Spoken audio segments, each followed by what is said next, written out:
ওম শান্তি। আজ 8/11/2023 প্রাতমুরলি ওম শান্তি বাপদাদা মধুবন। বাবা বলছেন, মিষ্টি বাচ্চারা, দেহসহ এই সব কিছুই শেষ হয়ে যাবে, তাই তোমাদের পুরানো দুনিয়ার সংবাদ শোনার প্রয়োজন নেই। তোমরা বাবা আর অবিনাশী উত্তরাধিকারকে স্মরণ করো। প্রশ্ন: শ্রীমতের বিষয়ে কোন গাউন রয়েছে? শ্রীমত অনুসরণকারীদের লক্ষণ কি হবে? উত্তরে বাবা খুব মিষ্টি করে আমাদের সকল বাচ্চাদের বোঝাচ্ছেন। বাবা বলছেন, শ্রীমতের জন্য গাউন রয়েছে, যা খাওয়াবে, যা পড়াবে, যেখানে বসাবে, আমরা সেটাই করব। শ্রীমত অনুসারে চলা বাচ্চারা বাবার প্রতিটি আজ্ঞা পালন করে। তাদের দ্বারা সর্বদা শ্রেষ্ঠ কর্মই হয়। তাদের ঠিক আর ভুল বোঝার ক্ষমতা আছে। গীত: বনো মালিরে, বাঁচার আশাই হলো তোমার নাম রে। ওম শান্তি। এই গীত কার? এই গীত বাচ্চাদের। কোনো কোনো গীত এমনও হয় যেখানে বাবা বাচ্চাদের বোঝান, কিন্তু এই গানে বাচ্চারা বলে যে, বাবা, এখন তো আমরা বুঝেছি, কিন্তু দুনিয়া এ কথা জানে না যে কেমন করে এই দুনিয়া মিথ্যা, এই বন্ধন মিথ্যা। এখানে সবাই দুঃখী, তাই তো ঈশ্বরকে স্মরণ করে। সত্য যুগে তো ঈশ্বরের সঙ্গে মিলনের কোনো কথাই নেই। এখানে দুঃখ আছে, তাই আত্মাদের স্মরণে থাকে। কিন্তু ড্রামানুসারে বাবা তখনই মিলিত হন যখন তিনি স্বয়ং আসেন। বাকি আর যা কিছু পুরুষার্থ করে তা সবই ব্যর্থ, কারণ ঈশ্বরকে সর্বব্যাপী মনে করে। ঈশ্বরের পথের দিশা ভুল দেখায়। যদি বলে যে ঈশ্বর আর তার রচনার আদি মধ্য অন্তকে আমরা জানি না, তো তাদের এ কথা বলা সত্য। পূর্বে ঋষি মুনি ইত্যাদিরা সত্য বলতো, সেই সময় দুনিয়া মিথ্যা, এ কথা বলা যাবে না। মিথ্যা দুনিয়া নরক, কলিযুগের অন্তকে বলা হয়, সঙ্গমেই বলা হবে।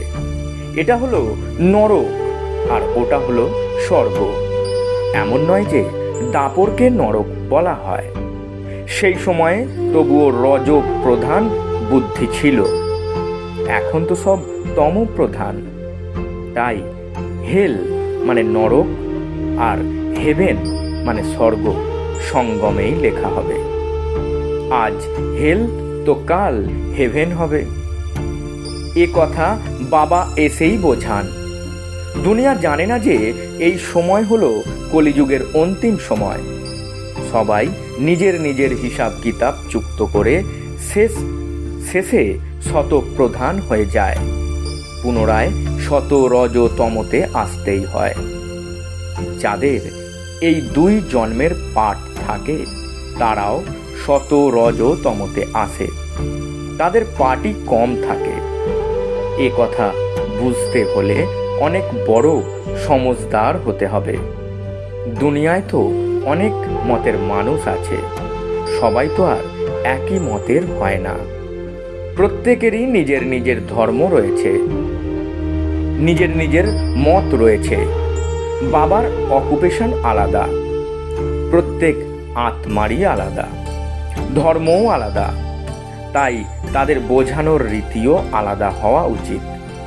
নাম, রূপ, দেশ, কাল সকলেরই আলাদা। দেখা যায় যে এই ধর্ম এই ব্যক্তির। হিন্দু ধর্ম তো সকলেই বলে, কিন্তু তার মধ্যেও সবাই ভিন্ন ভিন্ন হয়। কেউ আর্য সমাজের, কেউ সন্ন্যাসী, কেউ ব্রহ্ম সমাজের। সন্ন্যাসী ইত্যাদি যারাই রয়েছে তারা সবাই হিন্দু ধর্মকে মান্য করে। আমরা লিখি যে আমরা হলাম ব্রাহ্মণ ধর্মের অথবা দেবতা ধর্মের, তাও তারা হিন্দু ধর্মে ফেলে দেয়, কারণ আর কোনো সেকশন তো তাদের কাছে নেই। তাই তাদের ফর্ম আলাদা আলাদা হলে জানা যাবে। আর অন্য কোনো ধর্মের মানুষরা তো এই কথাগুলোকে মান্যতা দেবে না, তাই আবার তাদের একত্রিত করে বোঝানো কঠিন। তারা মনে করে যে এরা তো নিজের ধর্মের মহিমা করে। এর মধ্যেও দ্বিমত রয়েছে। যে বাচ্চারা বোঝায় তারাও নম্বরের ক্রমানুসারেই হয়। সবাই তো এক সমান হয় না, তাই মহারথীদের ডাকতে হয়। বাবা বোঝান, আমাকে স্মরণ করো, আমার শ্রীমতে চলো। এতে প্রেরণা ইত্যাদি কোনো ব্যাপার নেই। যদি প্রেরণার দ্বারাই কার্য সম্পন্ন হয়ে যায় তবে তো বাবার আসারই প্রয়োজন হয় না। শিব বাবা তো এখানেই রয়েছে, তাহলে তাদের প্রেরণার কি প্রয়োজন? এখানে তো শুধু বাবার মতানুসারেই চলতে হয়। প্রেরণার কোনো ব্যাপার নেই। কোনো সন্দেশ বা খবর নিয়ে আসে, তাতেও অনেক মিক্সড হয়ে যায়। সন্দেশীরাও তো সব এক রকমের হয় না। মায়ার অনেক প্রতিবন্ধকতা আছে, তাই অন্য সন্দেশীর দ্বারা যাচাই করা হয়। কেউ কেউ তো বলে যে আমার মধ্যেই বাবা আসে, মাম্মা আসে, তখন নিজের আলাদা সেন্টার খুলে বসে, মায়ার প্রবেশ ঘটে। এ হলো অনেক বোঝার মতো বিষয়। বাচ্চাদের অনেক সেন্সিবল হওয়া উচিত। যারা সার্ভিসেবল বাচ্চা, একমাত্র তারাই এ কথা বুঝতে পারে। যারা শ্রীমতে চলে না তারা এই কথা বুঝতেই পারবে না। শ্রীমতের জন্য গাউন আছে যে তুমি যা খাওয়াবে, যা পড়াবে, যেখানে বসাবে তাই করব। এমনও আছে যারা বাবার মতেই চলে, আবার কেউ অন্যের মতের প্রভাবও এসে যায়।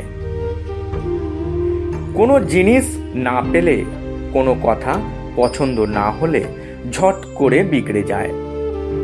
সব বাচ্চারা একই রকমের সুপুত্র থোড়াই হতে পারে। দুনিয়ায় তো অনেক মতাবলম্বী মানুষ রয়েছে। বাবা বলছেন, আজামিলের মতো পাপ আত্মা গণিকারাও অনেক রয়েছে। এটাও বোঝাতে হয় যে ঈশ্বরকে সর্বব্যাপী বলা ভুল। সর্বব্যাপী তো 5 বিকার। তাই বাবা বলেন এ হলো আসুরি দুনিয়া।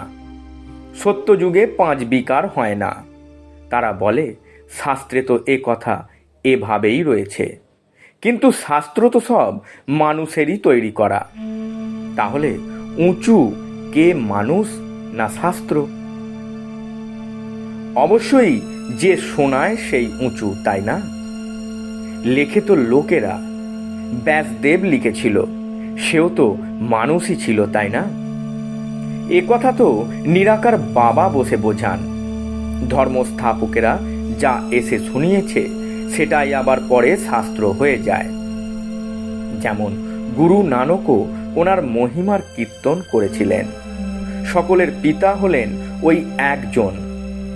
বাবা বলেন, যাও গিয়ে ধর্ম স্থাপন করো।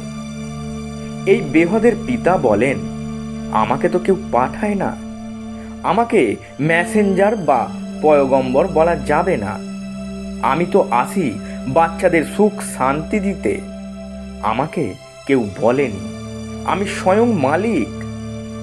এমনও আছে যারা মালিককে মানে, কিন্তু তাদের জিজ্ঞাসা করা উচিত যে তোমরা মালিকের অর্থ বোঝো কি?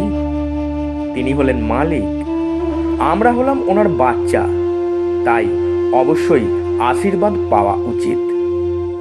বাচ্চারা বলে আমাদের বাবা, তাই সম্পত্তির মালিক তোমরাই। আমার বাবা, বাচ্চারাই বলবে বাবা আমার, তাই বাবার সম্পত্তিও আমার। এখন আমার কি বলি? তোমাদের শিব বাবা। বাবাও বলবে এরা হলো আমার সন্তান। বাবার থেকে বাচ্চারা উত্তরাধিকার পায়। বাবার কাছে প্রপার্টি থাকে। বেহদের বাবা হলেন স্বর্গের রচয়িতা। ভারতবাসীরাও প্রপার্টি কার কাছ থেকে পায়? শিব বাবার থেকে। শিব জয়ন্তীও পালন করা হয়। শিব জয়ন্তীর পর আবার কৃষ্ণ জয়ন্তী, তারপর আবার রাম জয়ন্তী। ব্যাস, মাম্মা বাবার জয়ন্তী বা জগদম্বার জয়ন্তীর তো কেউ গাউন করে না। শিব জয়ন্তীর পর আবার রাধা কৃষ্ণের জয়ন্তী, আবার রাম সীতার জয়ন্তী। যখন শিব বাবা আসেন তখনই শূদ্র রাজ্যের বিনাশ হয়। এই রহস্য কেউ বোঝে না, বাবা বসে বোঝান। তিনি অবশ্যই আসেন। বাবাকে কেন ডাকা হয়? কৃষ্ণপুরী স্থাপন করার জন্য। তোমরা জানো যে শিব জয়ন্তী অবশ্যই হয়।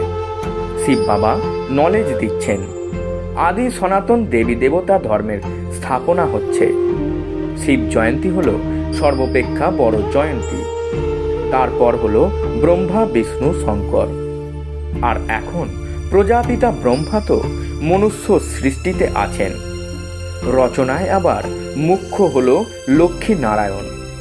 তাহলে শিব হলেন মাতা পিতা, আবার মাতা পিতা ব্রহ্মা জগদম্বাও এসে যায়। এ হলো বোঝা ও ধারণ করার মতো বিষয়। সর্বপ্রথমে বোঝানো হয় বাবা পরমপিতা পরম আত্মা আসেন পতিতদের পবিত্র বানাতে। তিনি যদি নাম রূপ থেকে পৃথক থাকেন তবে তার জয়ন্তী কেমন করে হতে পারে? গডকে ফাদার বলা হয়।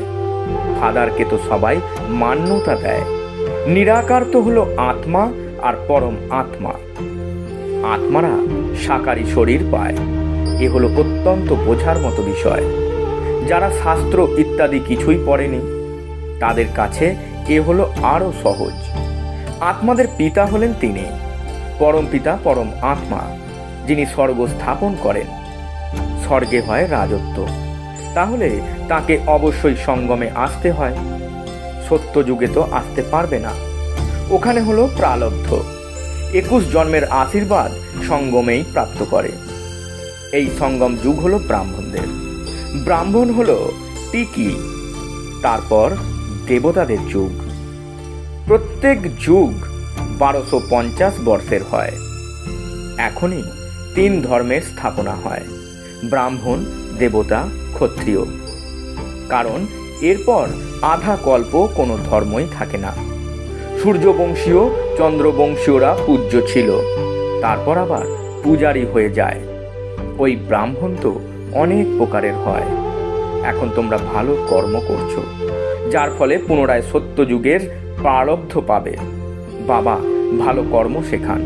তোমরা জানো যে আমরা শ্রীমত অনুসারে যেমন কর্ম করব, অন্যদের নিজের সমান বানাবো, তেমনই তার প্রারব্ধ পাব। এখন সমগ্র রাজধানী স্থাপন হচ্ছে। আদি সনাতন দেবী দেবতা ধর্মের রাজধানী স্থাপন হচ্ছে। এখানে তো হলো প্রজার উপর প্রজার রাজ্য, পঞ্চায়েতি রাজ্য। অনেকের গ্রুপ হয়, আবার 5 সদস্যেরও গ্রুপ হয়। এখানে তো সব অনেক গ্রুপের হয়। তাও আজ আছে তো কাল নেই। আজ মন্ত্রী তো কাল গদি থেকে নামিয়ে দেয়। বাবা বলছেন এগ্রিমেন্ট করে আবার ক্যান্সেল করে দেয়। এ হলো অল্পকালের ক্ষণভঙ্গুর রাজ্য। কাউকে নামিয়ে দিতে দেরি করে না। কত বড় দুনিয়া! সংবাদপত্র থেকে কিছু না কিছু জানাই যায়। এত সব সংবাদপত্র তো কেউ পড়তে পারে না। আমাদের এই দুনিয়ার খবরের কোনো প্রয়োজন নেই। এটা তো জানো যে দেহ সহ এই দুনিয়ার সব কিছুই শেষ হয়ে যাবে। বাবা বলেন শুধুমাত্র আমাকেই স্মরণ করো, তাহলেই তোমরা আমার কাছে চলে আসবে। মৃত্যুর পরে সব সাক্ষাৎকার হবে। আত্মা আবার শরীর ছেড়ে ঘুরে বেড়ায়। সেই সময়েও হিসেবপত্র ভোগ করতে পারে। সবই সাক্ষাৎকার হয়। ভিতরে ভিতরে সাক্ষাৎকার করে, কর্মভোগে ভোগে। অত্যন্ত অনুশোচনা হয় যে আমরা অকারণে এমন করছি। অনুতপ্ত হয়, তাই না? যদি কেউ জেল বার্ড হয়, মানে বারে বারে জেল যায় আবার বেরোয়, তাহলে সে বলে যে জেলে ভোজন তো পাওয়া যাবে, অর্থাৎ যেন শুধু ভোজন করাই কাজ। তারা মান সম্মানের কোনো পরোয়াই করে না। তোমাদের তো কোনো কষ্টই নেই, বাবা আছেন, তাই বাবার শ্রীমতেই চলতে হবে। আবার এমনও নয় যে তিনি কাউকে দুঃখ দেবেন, তিনি হলেনই সুখ দাতা। আজ্ঞাকারী বাচ্চারা তো বলে, বাবা তুমি যা ডাইরেকশন দেবে, তোমার সাথেই বসবো, তোমার সাথেই উঠব। এ কথা শিব বাবার উদ্দেশ্যে গাওয়া হয়। ভগীরথ বা নন্দীগণ নাম বিখ্যাত। লিখিত আছে যে মাতাদের মস্তকে কলস রাখা হয়েছে, তাই না? ওরা আবার গরুকে দেখায়, কি কি গল্প কথা বানিয়ে দিয়েছে। এই দুনিয়ায় তো কেউ এভার হেলদি হতে পারে না, অনেক প্রকারের রোগ আছে। ওখানে কোনো রোগই নেই, না কোনো অকাল মৃত্যু হয়, সঠিক সময়েই সাক্ষাৎকার হয়। বৃদ্ধরা তো খুশি হয়, যখন বৃদ্ধ হয় তখন খুশি মনে শরীর ছাড়ে। সাক্ষাৎকার হয় যে আমি গিয়ে ছোট বাচ্চা হব। এখন তোমাদের যুবাদেরও এই খুশি রয়েছে যে আমরা গিয়ে প্রিন্স হব। বাচ্চা হোক বা যুবা, মরতে তো সকলকেই হবে। তাই সবার এই নেশা থাকা উচিত যে আমরা গিয়ে প্রিন্স হব। অবশ্যই তখন হবে যখন সার্ভিস করবে, খুশি হওয়া উচিত। এখন আমরা পুরনো শরীর ছেড়ে বাবার কাছে যাব। বাবা পুনরায় আমাদের স্বর্গে পাঠিয়ে দেবে, সার্ভিস করতে হবে।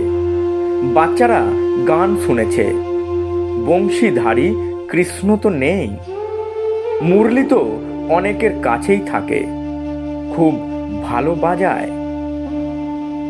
এতে তো কোনো মুরলির কথা নেই। তোমরা তো বলো যে শ্রীমত তো একমাত্র বাবাই দেয়। শ্রীকৃষ্ণের কাছে তো এই নলেজ ছিল না, এই সহজ রাজযোগ আর জ্ঞান তার কাছে ছিলই না। তিনি রাজযোগ শেখাননি, তিনি তো রাজযোগ শিখিয়েছেন বাবার কাছে। কত বড় গ্রুচ্ছ কথা! যতক্ষণ পর্যন্ত না কেউ বাচ্চা হবে ততক্ষণ পর্যন্ত বুঝতে পারবে না। আর এতে আবার শ্রীমতে চলারও কথা রয়েছে। নিজের মতে চললে থোড়াই উচ্চ পদ পাবে। বাবাকে যে জানে সে বাবার পরিচয় অন্যদেরকেও দেবে। বাবা আর রচনার পরিচয় দিতে হবে। যদি কাউকে বাবার পরিচয় না দেয়, অর্থাৎ স্বয়ং সে নিজেই জানে না। নিজের মধ্যে যদি এই নেশা থাকে তাহলে অন্যদেরও নেশা ধরাতে পারবে। আচ্ছা, মিষ্টি মিষ্টি হারানিধি বাচ্চাদের প্রতি মাতা পিতা বাপদাদার স্মরণের স্নেহ সুমন আর সুপ্রভাত। আত্মাদের পিতা তার আত্মারূপী বাচ্চাদেরকে জানাচ্ছেন নমস্কার। আমরা আত্মারূপী বাচ্চারা আমাদের আত্মারূপী মাতা পিতা বাপদাদাকে জানাই স্মরণের স্নেহ সুমন আর সুপ্রভাত এবং শত কোটি নমস্কার। ধারণার জন্য মুখ্য সার। প্রথম পয়েন্ট, সর্বদা শ্রীমতে থেকে শ্রেষ্ঠ কর্ম করতে হবে। অন্যের মতের প্রভাবে যেন না আসা হয়। সুপুত্র হয়ে প্রতিটি আজ্ঞা পালন করতে হবে। যে কথা বোধগম্য হবে না তা অবশ্যই ভেরিফাই করিয়ে নিতে হবে। দ্বিতীয় পয়েন্ট, সর্বদা এই নেশা বা খুশিতে থাকতে হবে যে আমরা এই পুরনো শরীর ছেড়ে প্রিন্স হব।